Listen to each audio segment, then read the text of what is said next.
Information not to miss. Time for great laughters! Candy Talks. Candy Talk! Candy Talk! Ang saya-saya. Ano daw? Ang saya-saya! Candy Talks!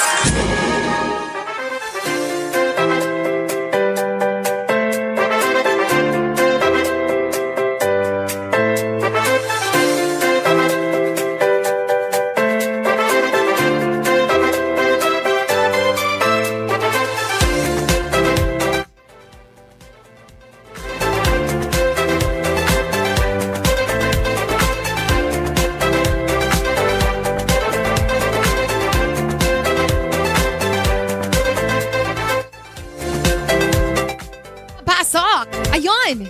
Hello, good morning! Hello, I'm here! Good morning! Good morning po sa lahat ng mga nakatutok sa atin. Akala ko ayaw niyo na ako papasukin. Sabi ko, wait! Bakit ayaw mo? Agad-agad ako today, tapos ayaw mo ako papasukin. Etchos. Good morning! Alam mo ha, parang feeling ko gusto ko na talagang pumatol dito sa microphone ko na to. Ganun katindi, no? Pasok agad sa topic natin. Parang gusto kong patulan to, eh. No? Gusto kong makipag-away, eh. No? Ay, naku, mamaya na. Relax muna tayo. Hindi muna tayo papatol for today's video dahil tungkol doon ang ating topic, mga kapatid. Bago po tayo pumunta sa topic natin, siyempre, gusto ko munang bumate sa lahat ng mga friends natin na nakatutok po sa atin ngayon sa radyo natin 101.7. Hello to you. Kamusta ka po dyan? Ano man po yung ginagawa mo ngayon? Sana kasama mo ko. Kung wala kang kasama, andito naman ako. Huwag ka mag-alala. Kung wala ko dyan, hali mo, diba? May multo dyan sa... Manakot for today's video. Bakit? Just lang. Siyempre, maraming mga naniniwala sa multo, pero meron din naman ng mga hindi naniniwala sa multo. Diba? Depende sa paniniwala mo yan. Ako, hindi na ako naniniwala sa multo. Mas naniniwala pa ako ngayon sa mga ginughost, project, ganon, relationship. Ay, nako! Yan talaga mga totoong mga minumulto-multo. Pero friendship, di ba? Pagbati muna natin sa mga friends po natin na naka-live din ngayon. Ako pala ang naka-live, kayo pala yung nanonood sa live. Sabi ko, ano ba talaga ginagawa mo? Sa'yo, bala ka. Basta ganon. Sa mga nakatutok po sa atin sa 101.7 radyo natin sa Facebook page, good morning po sa inyo. Pwede kayong maglagay sa comment section ng inyong mga patola moments. Kagaya na nga sinabi ko kanina, mga patola po tayo for today's video. Pag-usapan natin yan. Aminin nyo. Kung ayaw nyong aminin, ako magsasabi nito. Bala kayo. Ako magbubuking sa inyo. Kunyari pa kayo, nangurot din naman kayo ng bata dati habang di nakatingin yung nanay niya. Yung mga moment na mabilis uminit yung ulo mo. Kasi bakit nga ba, no? Ngayong panahon na to, parang ang bilis uminit ng ulo ng lahat ng tao. Konting kibot lang, parang ang dali lang manigaw ngayon. 'Di ba? Ang mahirap lang yung manakal eh. Kasi manigaw okay pa eh. Pero pag nanakal ka, iba na yun eh. Diba? Pero parang konting-konti na lang. 'Di ba? Sumasagad talaga yung atin pong mga pasensya, no? Aminin natin na meron din tayong mga ganung moments sa buhay natin, friendship. Kaya i-share mo na sa atin pong comment section, 'di ba? Go ahead. Send ka na dyan, text ka na sa ating text line number. Pwede rin po sa 0968-856-2071. Maulang umaga sa lahat, sabi ng aking sisterette. Nasa Cavite siya ngayon. Doon ang bahay niya. Pero hindi naman siya dyan nalalamigan dahil may mainit na pagmamahal ni Kuya Alex. Sana all. Siyempre, kay Giselle Banudan. Yan. Good morning kay Giselle. Thank you, Giselle. Kay Samson, ang aga naman ni Samson. Kay Kuya Erwin, maaga. Mga greetings natin, agad-agad yan siya.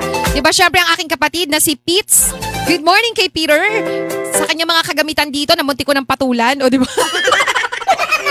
Microphone lang, kaaway agad eh. At syempre, binabati ko din, watching daw sila, malamang kasama niya sila mama, diba? Si mama, Alma ko, si father love ko, si papa, Priscilla Dais sa Magsaysay. Nanonood sila. Hello sa inyo. Happy watching. Thank you, kapatid.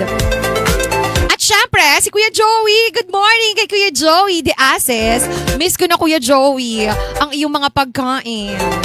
Kung gusto niyo ng affordable na go na mga handa sa inyong mga events sa buhay, 'di ba? Pwede yang kontakin niyo lang si Kuya Joey, siya may pinakamasarap, promise. At syempre, binabati ko ng bonggacious ang aking partner na si Ricky M. Kuya Rix, good morning to you. Ricky, milyonarya.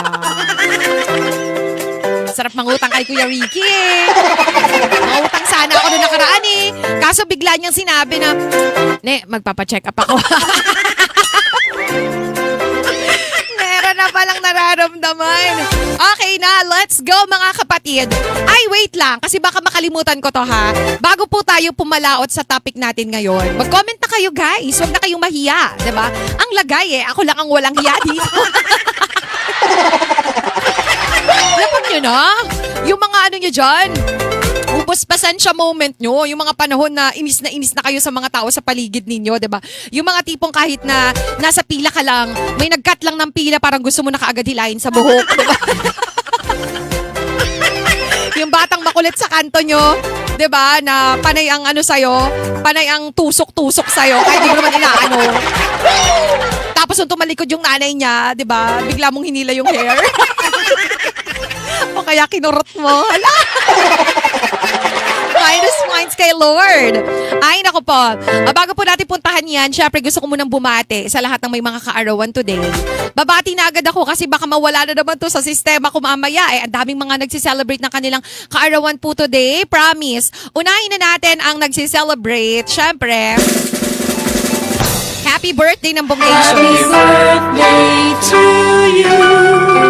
Happy birthday to you. Happy birthday, happy birthday. Happy birthday to you.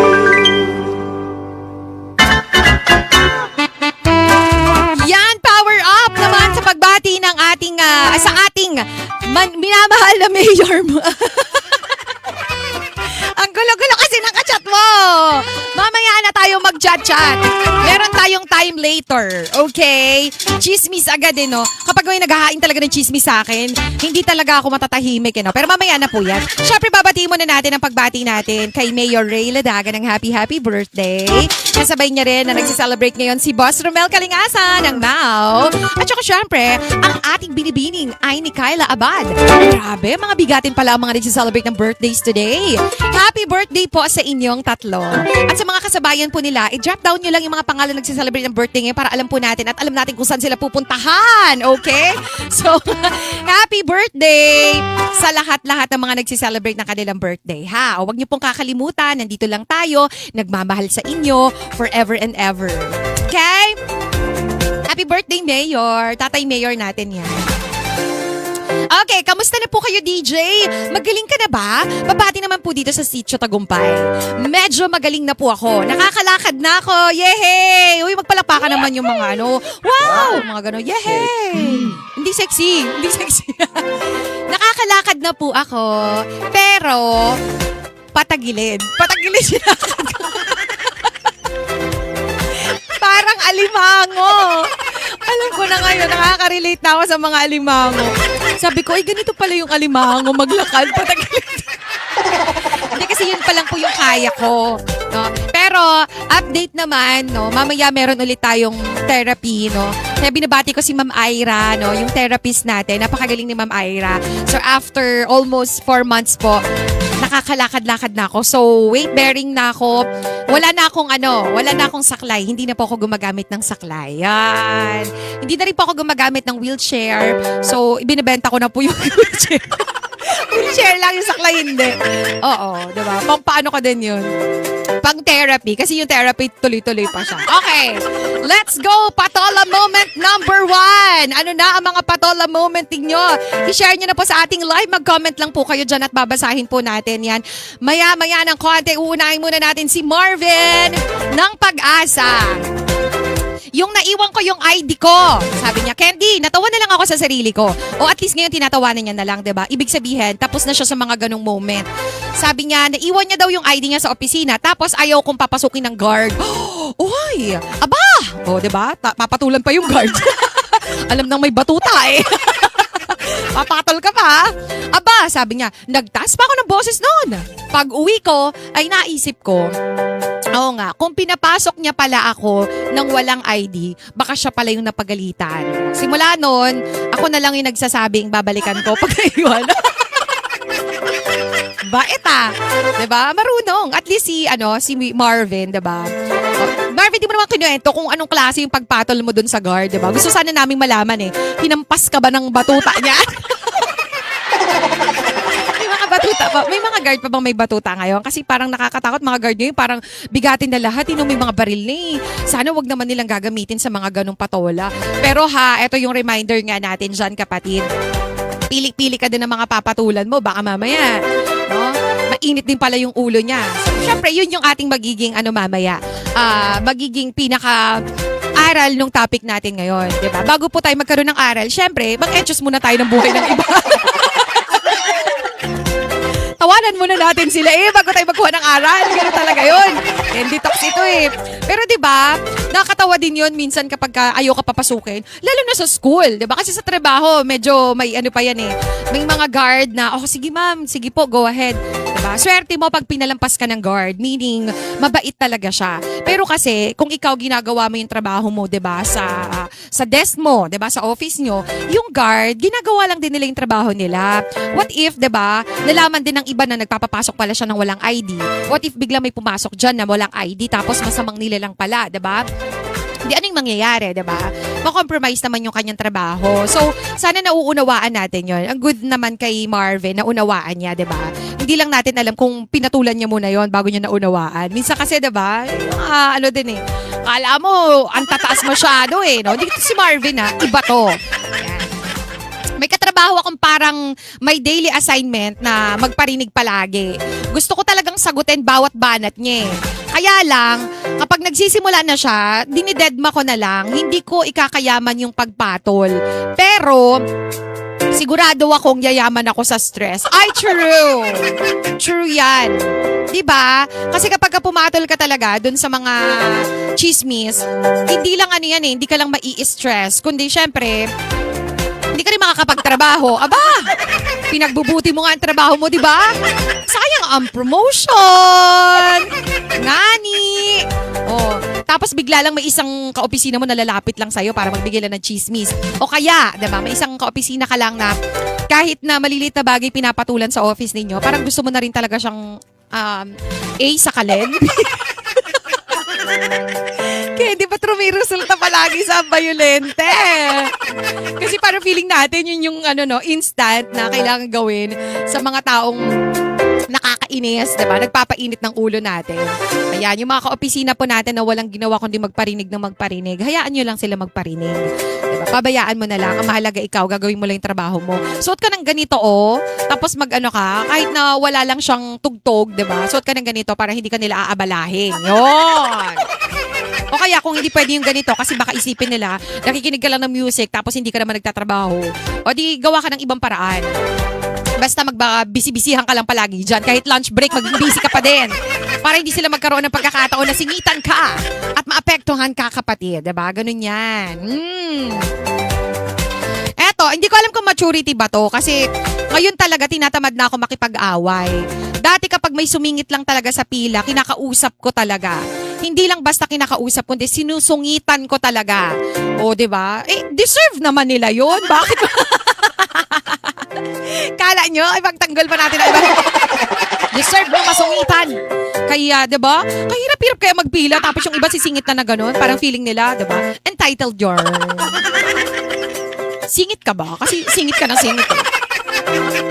Wag. Wag tayong sumingit. Isang beses, yan. Isang beses lang talaga. Halos mag-break na kami ng boyfriend ko. Matatag, isang beses lang. Samantalang yung iba, mga 10 times. Toxic na yung relationship, nagabalikan pa din. Ninormalize yung pagbubugbugan. Huwag teka lang, tapusin natin si Carl. Sabi niya isang beses halos mag-break na kami ng boyfriend ko. Kasi hindi siya marunong mag-reply Pagdating ng gabi, sira pala yung cellphone niya. Yan. O, diba, pinatawad mo? Pero ang tanong, sure ka bang sira yan? What if hindi pala? Aroy! Durog-shi! Ayan, di ba minsan patol talaga tayo sa mga sa mga jowa-jowa natin. Pero sa totoo lang, may pinakamahabang pasensya talaga. Minsan yung mga lalaki, no? Kasi tayo mga babae, di ba? Pag sinabi nilang matoyo tayo, ibig sabihin lang doon, syempre yung hormones natin, no? Maaring naapektuhan na naman tayo kasi pabago-bago naman talaga yung hormones natin. Sila, hindi, steady lang yan sila eh. Hindi naman sila menstruation eh. Eh tayo, pag nag-period tayo, pag malapit na, pagkatapos, di ba, during, kadaming mga pagbabago-bago na gano'n. So, naapektuhan yung emosyon natin. Kaya, palagi tayong minsan galit, di ba? Minsan, ano ba talaga? Okay, fine. Lagi. Daling kausap, lagi tayong galit. Kasi may reason naman yun and may explanation naman yun scientifically. Okay? Ayan. Siyempre, binabati natin. Shout out DJ Candy dito sa Banban sa Nicolas Magsaysay. Wow, hello po sa inyo. Sa mga taga Nicolas Magsaysay, good morning. Mataas-taas yan. Ninoy Mindoro. Shout out sa iyo kay Ninoy Enano. Kay Marian Basa Sigera, good morning. Salamatations, Marian. Laging present si Marian. Uy, meron pang hindi natin na babati ngayon. Si Madam Maida, absent yan siya. Madam Maida, magparamdam ka. Igalaw mo ang baso. Where are you, madam? Kailangan kasama ka namin sa mga topic na ito. Bagay na bagay sa ating dalawa yung topic na to eh. Diba, mga patola moments natin sa buhay. Si Jasper naman, Francisco Mauhay, good morning. At saka kay Ate Isay. Ate Isay, good morning. Hello to you. Saan ka ngayon, Te? Nandiyan ka ba sa inyong tindahan? Ikaw ba ay nag-work?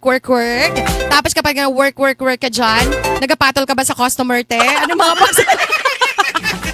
alam mo, gusto ko talaga marinig yung mga patola moments ng mga natin eh. Yung mga nasa tindahan, mga sales lady, diba? Yung mga manager, ano yung mga patola moments ninyo sa trabaho. Ako so far, sa mga clients, wala talaga akong pinatulan. Kahit sobrang nakakainis na, wala talaga, nagtatahimik lang siya ako. Tapos pag nagtalikod na, doon na, ginaaway ko na lang, yung sarili ko na lang siguro. Ako na lang nag-a-adjust. Total, kaya ko rin naman na, di ba, kung kaya natin pasayahin yung sarili natin, dapat may kakayahan din tayo na awayin yung sarili natin. Ay, siguro, dito sa bahay, mas mabilis uminit yung ulo ko eh. Hindi ko alam kung bakit, no? Baka hindi naman ako lang to, baka kayo din. Pero sa trabaho kasi, mas kaya mo talagang kontrolin, no? Yung mo, dahil yung galit mo, siguro dahil yung professionalism, di ba? At mas nailalabas natin yung totoong tayo sa bahay. So, pagdating sa trabaho natin, di ba, kahit galit na tayo, hindi ka naman pwedeng basta-basta na lang magalit. Kasi kailangan mo pa rin pairalin yung, sabi nga natin, professionalism, di ba? Tsaka ayaw mo wala na trabaho, di ba? Baka mawala. Pag sa bahay, di ba? Ano ba mawawala sa'yo? Saglit lang naman nagalit yun. Mamaya wala na ulit. Oh, hinay-hinay lang din. Pero ang sinasabi natin dito, pag nasa trabaho ka, kapag nasa labas ka, diba? Dapat marunong tayong mag-control ng galit natin. Hindi lang dahil magkakaroon to ng feedback sa atin na baka nga talagang matanggal tayo sa trabaho, 'di ba? Yung ibang tao din kung iisipin sa atin, hindi lang po 'yon, kundi para sa sarili mismo natin. Kasi yung magiging resulta ng ginagawa natin, yung actions natin, especially kapag kagalit tayo, 'di ba? May mga ganun tayo, may mga nagiging decisions tayo na nagagawa natin kapag sobrang taas ng emosyon natin. Kaya dapat marunong kang magpigil. 'Di ba? Pigilan mo 'yan. Huwag ka muna magalit. Pumasok ka sa CR, doon ka muna, 'di ba? Bakit sinasabi sa atin ng ibang tao 'yon na kapag nagagalit tayo, pwede muna tayong umalis, 'di ba? Mapag-isa muna tayo, doon tayo sumigaw sa contained na lugar, bawa nasa CR ka o kaya nasa labas, 'di ba? Para ilabas mo lang kung ano yung nasa dibdib mo kasi mahirap din naman na natin siya, kinukulong natin siya, 'di ba? Kailangan daw yan i-release kasi that's a chemical na kailangan talaga para hindi masyadong makaapekto sa atin. Kumbaga, ma-release natin yung chemical na yan. Pero bakit hindi po pwede na sa harap ng tao na ng bad trip sa'yo, dun mo ilalabas? Kasi nga, makakagawa ka ng ikakasisi mo pagdating ng araw. Or right away din, no? Baka after ng mga ilang seconds lang, bigla ka nang magsisi. Diba? Kasi nga, hindi maayos kapag tayo po ay galit, no? Sad yan. Hindi maayos yung mga pwede nating gawin. Kaya dapat wag tayong magdedesisyon kaagad na gagawa tayo ng mga impulsive na bagay. Yan. Iba talaga ang vibe kapag ikaw nasa Radyo Bes. Good morning, Bes! Nako, alam mo ba, wala pa ako sa Radyo radyo, nandito pa lang ako sa Baler. Nasa bahay pa lang ako. Nandito pala ako sa bahay, di pa ako nakakapasok. Nagagawa na natin ng paraan para makabalik na tayo sa radio. Kasi alam niyo naman, diba? Sobrang miss na natin ng radio. And at the same time, kailangan natin ng pera. Kaya kahit na dito tayo sa bahay, nakapagtrabaho tayo. Good morning, Bes! Kay Emmer, good morning to you. Salamatatious ha. Tanggal talaga ang stress ko kapag nanonood ako sa inyo. O diba? Sabi ni si Ate Darlene pala to. Ate Darlene is kasama ko doon sa hospital po, sa Mamburao, no? Nung ako ay naoperahan. So, si Ate Darlene yan. Tama ba Ate Darlene? Hindi Ate Darlene. Si Darlene. Teka lang. Ang Ate Darlene. Si Darlene, anak ni ate. O, hindi siya yung naoperahan. Siya yung anak. Ano ka ba? Ang gulo. Si Darlene po, siya yung siya yung naging kaibigan ko doon. Ang dami na natin mga naging friendship eh. Alam nyo naman, diba? Pati nga yata yung mga doon. Basta lahat friendship. Kahit saan ako mapunta. Ay, nako. Ganun lang kasi. Ewan ko, nasa pagkatao ko na yata talaga yun. No?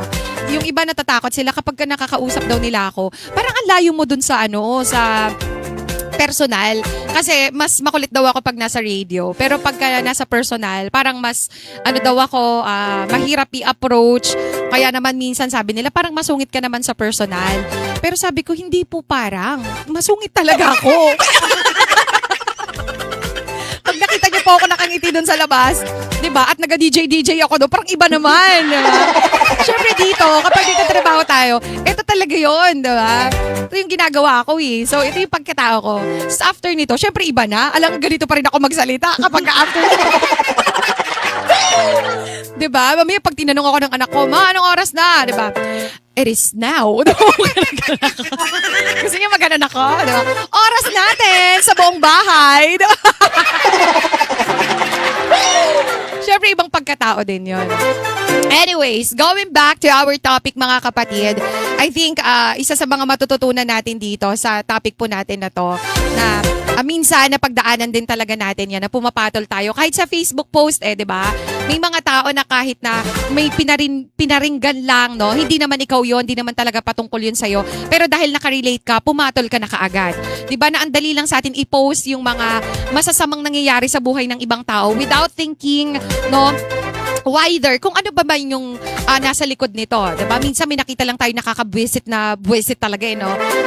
Na pangyayari ipo-post mo na kaagad. Pero hindi mo naman nakita, 'di ba? Kung ano yung unang pangyayari, basta kung ano lang yung nasaksihan mo, yun na kaagad yun, pinost mo na. 'Di ba? Yung mga ganyan, yan yung mga ginagawa natin ng biglaan na hindi tayo nag-iisip. Tapos sa bandang huli, alam mo na ikaw rin pala yung may mali, 'di ba?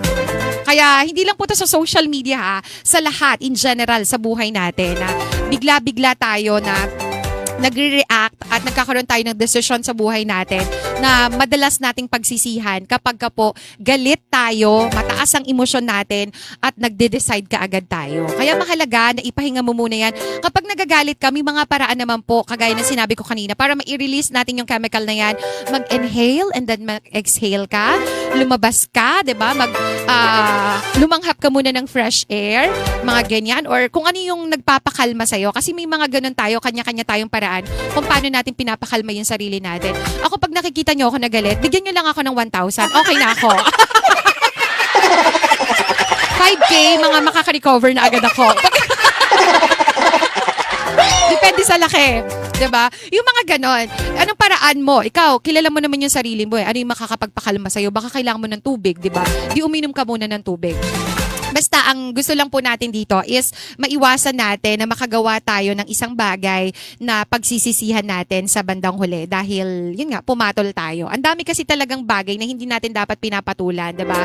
Number 1, tao, 'di ba? Hindi mo siya papatulan. Why? Kasi mas mahalaga yung peace of mind mo, 'di ba? Mas mahalaga na alagaan mo yung mental health mo kaysa i-entertain yung mga pangyayari na yun sa buhay mo, 'di ba? O kaya sa kanila, 'di ba? Kasi tuloy-tuloy naman ang buhay mo kahit di mo papansinin yun Hayaan mo na lang muna sila. And hindi naman lahat ng opinion ng ibang tao, kailangan mong pansinin. 'Di ba? Kung opinion nila yon, that is okay. If sa tingin mo mali yung opinion nila, that's on them. 'Di ba? Hindi kailangan palagi mo, hindi, dapat i-correct yon kasi mali nga yon Pero may mga tao kasi at may mga pagkakataon na hindi mo dapat patulan yung mga tao, mga maling tao. Gets mo ba?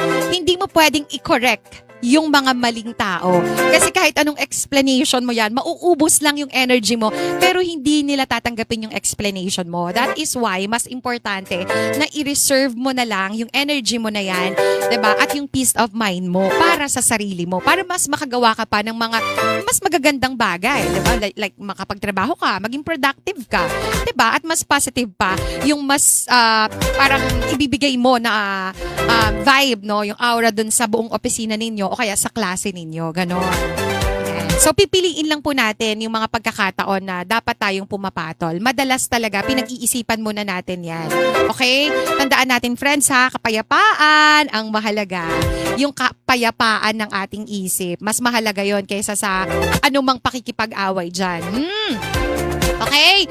Tsaka hindi mo naman kailangan patunayan yung sarili mo sa kanila. Pabayaan natin sila. May kanya-kanya din tayong mga problema sa buhay. Mas magandang yun muna yung unahin natin. Ha? Okay, good morning kay Kuya Augie. Kuya Augs, hello to you. Thank you very much. At saka syempre, good morning din kay John Mer Estrinos. Good morning po, watching from Oriental Mindoro. Ayun, sa mga taga-Oriental.